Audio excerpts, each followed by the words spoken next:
We are live again here on the channel. Thank you for coming back. Thank you for watching. We're just going to wait for some people to come in right now. We'll go ahead and we're going to share some stuff here. We'll watch this video here.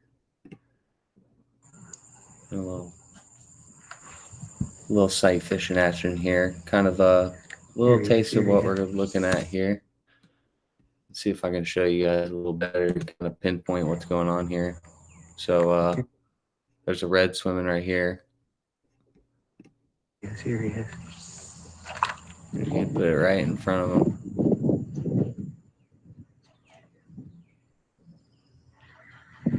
There's another one right here, as you guys can see. Try for this one. Boop. Got him. And got him to eat. Got him. That's really textbook what you're looking for there.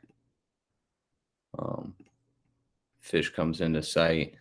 I mean, this was really close. He was a littler one, but this was super close right here. Fish is right here. Got a nice underhand soft cast to him. Kind of a little bit splashy, but he didn't seem to mind. Got him. Sicky. Tons of bait and mullet swimming around. So I think that was a big part of the reason why he didn't spook off, was because there's just so much bait and stuff around that kind of just seemed like a little mullet flicking around. But yeah, that was a really good eat right there. Really good eat. Pretty textbook right there. All right. Let me get out of that. All right. We're back to our regular scheduled programming here. Just waiting for some more people to come in. We got somebody viewing. What's up? I see you there. If you can't hear me or see me, make sure you guys let me know in the comments. See what else we can bring up here. I know there's another. What was this one? Oh, here we go. You know, the classic missed fish here. And he's no. Got him to eat and missed the hook set. Ding. Oh, that was a nice example right there of kind of what you're looking for. This was kind of a bad cast. Honestly, I kind of put it a little behind him, but this again, he didn't really seem to care about the little splash. And then as soon as it came into his view, into that strike zone there, he turned his head. And of course I missed him. Little guy though. But yeah, you know, the classic get him to eat and miss him there. That's the best right there. I know we got some other sight fishing videos here. Should probably name these sight fishing, but I think most of my sight fishing shorts are on my other hard drive. If you guys can't hear me, I want to say again, if you guys can't hear me or see me, let me know in the comments. If you can't, if you can, you don't have to say anything. Anyways, I guess we'll jump right into it here. We're going to be going over a bunch of stuff here on sight fishing. We're going just a quick rundown of some topics we got going: spots, conditions, wind, water temp, sunny versus cloudy, which is kind of a no-brainer, glasses color, position of sun, speed of drift, movement, quietness. We got trolling motor or push pole, hull clap. I'll go over that.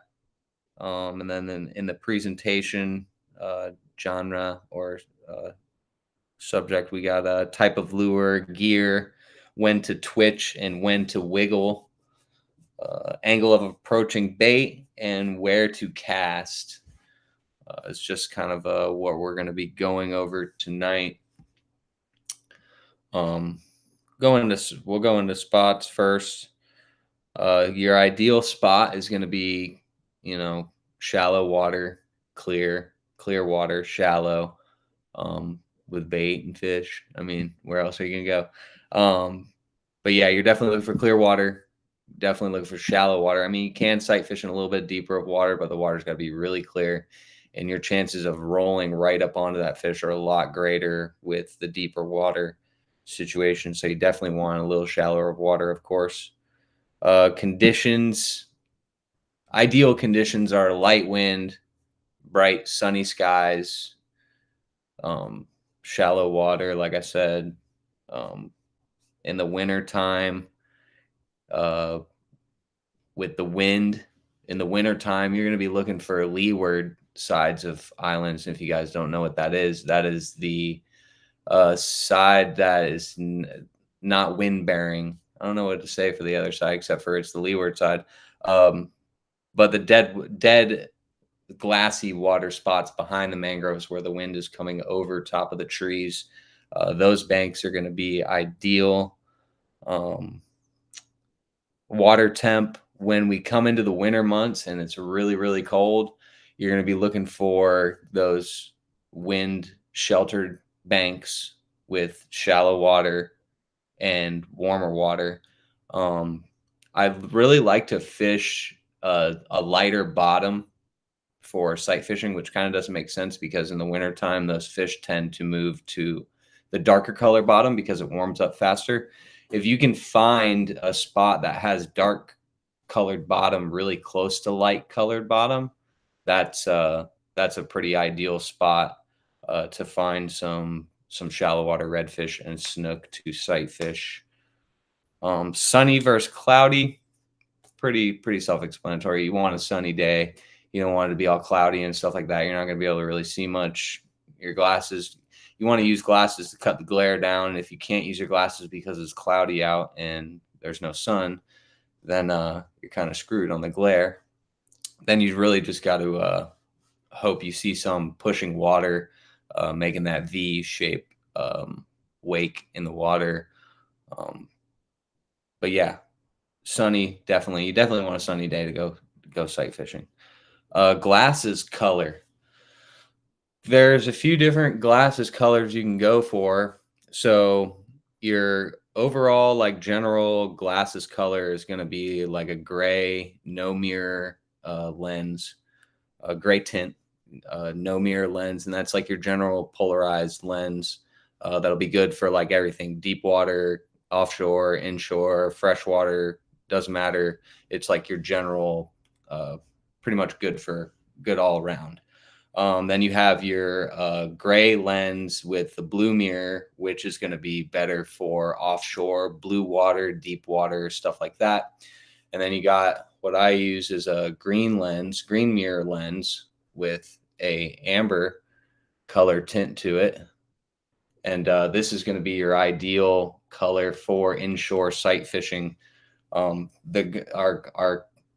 of the time when you're inshore, you're going to have a green colored water, cut down the glare with the green colored mirror, and the amber is going to help you see through that darker colored water when it comes down to it, and that type of bottom. Next thing we got here is position of sun. That goes kind of in favor with conditions. You really want like a midday sun so that the sun is right over top, cut down glare, cuts down on your shadow, and really gives you a better chance of sneaking up on those fish in range of view of seeing them in the water. The shallower the water, the better you're going to be able to see them. The higher the sun, the better you're going to be able to see them. When you get into a situation where you don't have the sun straight up overhead, say you're like later in the afternoon or earlier in the morning, I know it's going to sound really weird for me to say, and like every fly fisherman and sight fishing guy is going to disagree with me, but I like the sun at my back. I really like the sun at my back. You can't see nothing with the sun in your face. Everybody's like, oh, sun at your back, you're going to throw a huge shadow. You're going to spook fish with your shadow, which you are going to spook fish with your shadow, which is something you have to kind of think about when you're positioning your boat and rolling up on a flat and positioning your drift or your push or whatever you're doing, trolling motor, what have you. The position of sun is going to be big. I like it at my back so you can see a lot. You're going to see a whole lot more with the sun on your back than with the sun in your face. Speed of drift or movement will kill your sight fishing game. You will if you're hauling butt over a flat that you're trying to sight fish, there's no possible way that you're going to be able to scan the water in every little sand pocket, pothole, what have you, lay down that looks like a fish. You're going to be staring at a lay down, thinking it's a fish for 5 seconds before you're like, all right, that's not moving. That's not a fish. On to the next thing that looks like a fish. Slow your roll. Speed of drift is very important. Your movements are very important. And not just the movement of the boat, like the movement of yourself. Slow movements, quiet movements. You don't want to be darting off, making quick casts, stuff like that. That's gonna spook off fish. It's kind of crazy to think, but if they can see you, or if you can see them, they can see you. So speed of drift is a big thing, and movement is a big thing. You want to go slow. You want to take your time. Sometimes it takes me like an hour to go down maybe like 100 yards of bank, which is kind of crazy, but I spend that long. If there's fish in the area and I know there's fish in the area, I will slow down to a crawl and really, really scan the water and check for those fish. Quietness, we went over quietness a little bit there, and the speed of drift and movement. Quietness is a big thing. You don't want to be dropping your pliers on the boat, dropping your Dr. Juice bottle on the boat, slamming compartments, stuff like that. I even believe in like not talking loud. I believe in that. A lot of people say if it's not like connected to the boat and sending vibrations through the water, then you don't really need to worry about it. But I kind of believe in that. Talking above the water will I don't really think it'll spook off fish, but it'll definitely bring your presence, bring their awareness of your presence. Trolling motor or push pole. Of course, if you have a push pole and you have a buddy or the captain is willing to push pole you around, push pole is the best option. Keep it quiet. You also don't have a trolling motor sticking in the water to get caught around, because when you hook those reds in shallow water, for some reason, like they really seem to want to swim like right towards you and right towards the boat. And then once they see the shadow of the boat, they think it's some kind of structure. So of course they dive underneath it. And not having the trolling motor sticking down in the water is a plus when you're dealing with shallow water redfish fishing. Of course, I don't have a push pole. Well, I have a shallow water anchor that I could use as a push pole, but I don't. Also, it's going to take you a lot longer to push pole down a bank, depending on like how windy it is, the current, stuff like that. You might be better off using your trolling motor rather than a push pole, having somebody push pole you around. Hole clap. Hole clap is like ridiculous on the whaler because they're tri holes. Technically, a whaler is a tri hole. So when I have like the wind right at my face and the ripples are coming up under the bow of the boat head on, I get a lot of hole clap. And if it's like quiet, not a early morning, not a lot of wind, not a lot of bait jumping around and stuff like that, I have a feeling it definitely spooks off a lot of fish. I end up like repositioning my boat a lot of times. Sometimes I've even gone down a bank like backwards with my transom in the into the front. Presentation, type of lure and gear. Type of lure, lighter lures, quieter splashes are going to be beneficial. I mean, it all really depends on how fired up them fish are. If them fish are like super fired up and they're like going towards the splashes, like a lot of times they will do when they're super hungry, you can get away with like a bigger, more noisier bait, like a top water or something like that. But I don't generally use a top water for sight fishing. I'm always throwing the DOA on the jig head. That's my real go-to for pretty much all the fishing that I do. But a quieter bait is definitely going to be better, less splash. Color with the type of bait, definitely want to match the hatch. I mean, you don't want something that's going to like super blend in. I've been throwing the black and gold pretty much all the time, except for when I'm throwing the Arkansas glow. The black and gold definitely gives it that mullet look with the shine, of course, of the gold shine. They kind of mix it in. I think it's kind of mixed in with it being a pinfish pinfish look-alike and a mullet look-alike with the black and gold. So I've been using the black and gold a lot. Gear, you don't want to be using like super big gear, super heavy gear. That's going to hinder your casting abilities and your accuracy, stuff like that. Definitely want to be using the gears light enough for your lighter lures and stuff like that. Also, with the bigger gear, you're not able to move it around as quick and as nimble as well. When to twitch and when to wiggle. You got your twitches. What are you doing? You got your twitches, of course, your pops. And I've been doing a lot of wiggling. You see the bass guys do it a lot. They just jiggle their rod. And I do that sometimes when I'm sight fishing reds, more or less when they're really spooky and you have to like really give them a long lead of a cast and let them swim up to it. I like to do the little wiggle. It really makes the bait fish look like it's in distress. The twitch, of course, is when they're more active. If you're casting, 2 feet in front of them, we'll go over casting distance here in a minute.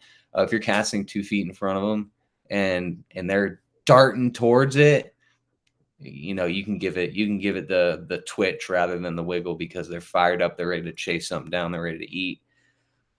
Angle of approaching bait and where to cast will be, I'll bring up this beautifully drawn diagram here, guys. It's really not. It's horrible. It's like the worst diagram I've ever seen. But anyways, we got a little diagram here. I'm going to go over angle of approach here first. We got a redfish right here. I just grabbed this image off of Google. This was probably the best image that I could find of like a red above water. Everything else is like a red in the water, like underwater shots.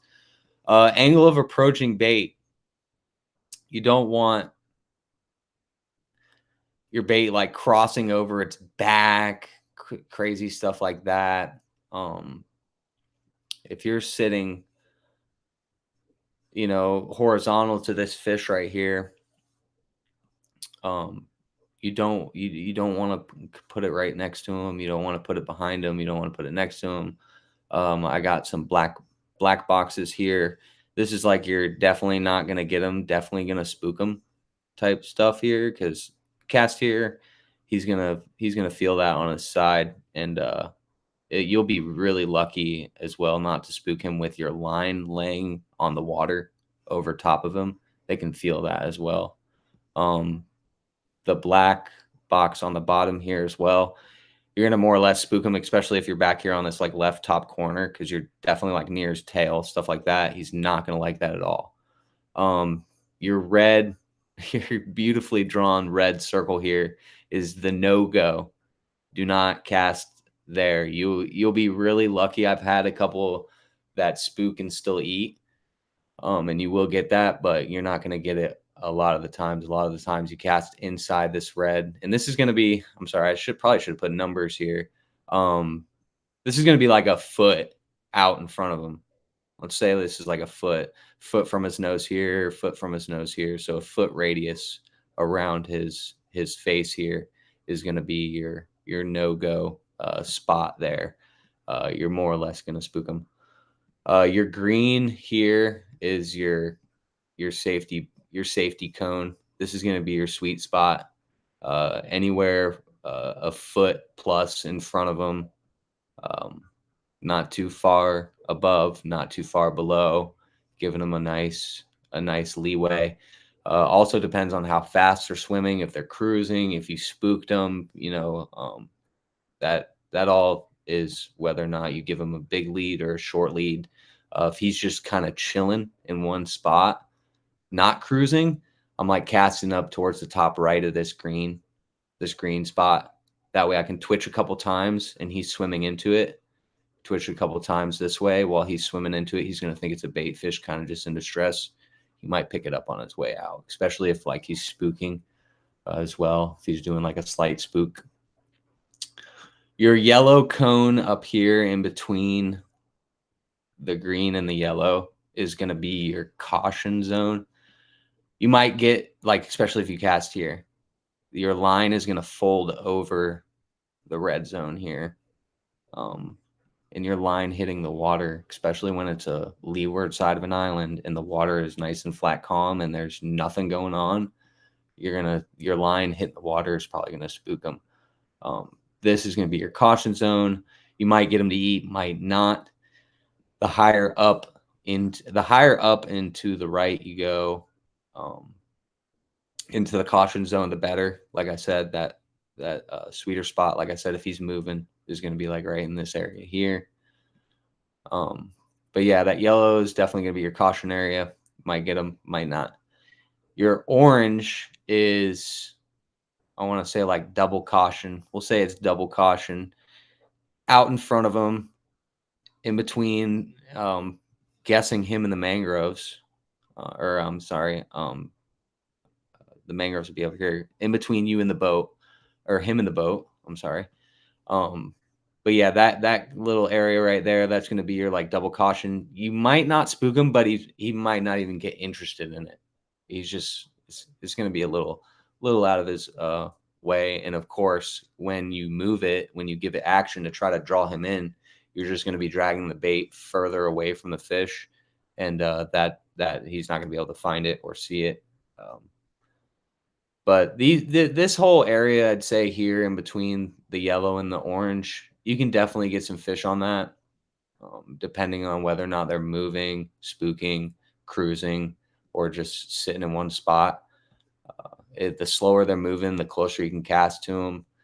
The faster they're moving, you definitely want to give them more of a leeway. That way you have more time to get your cast in order and get an accurate cast. You have more time to give it some action and get it into position while he's swimming up to it. The slower you get closer. I mean, I've had a couple of fish, cast right on top of them, and just so magically they've eaten it, or maybe I just kind of snagged them or something. But, I've caught a couple fish like that. But yeah, that's going to be your sweet spots there in the middle, and the outsides are going to be your two kind of eats, but you're definitely going to risk it for the biscuit there. Anyways, guys, that is going to do it for this live stream. I hope you guys enjoyed. I hope this helps you guys catch some fish on the sight cast. I'm going to try to break out the fly rod this winter and get into some reds on the fly or snook on the fly. I've never gotten anything other than like some bass and stuff on the fly, but definitely interested in getting some fish on the fly. But yeah, we're going to be doing a lot of sight fishing this winter. Hope you guys catch some fish on the sight cast. Also, make sure you guys go check out Floco Apparel. I got a shirt right back there. Killer shirt right there. Got the tarpon design behind me. Locally owned right here in Southwest Florida. Killer quality gear for. It's going to be awesome to have that long sleeve out on them cooler winter days, and definitely stay away from the sun. But yep, hope you guys enjoyed. We'll see you out on the water. I'll be fishing Friday. Hopefully I'll have a fishing content video for you guys next week.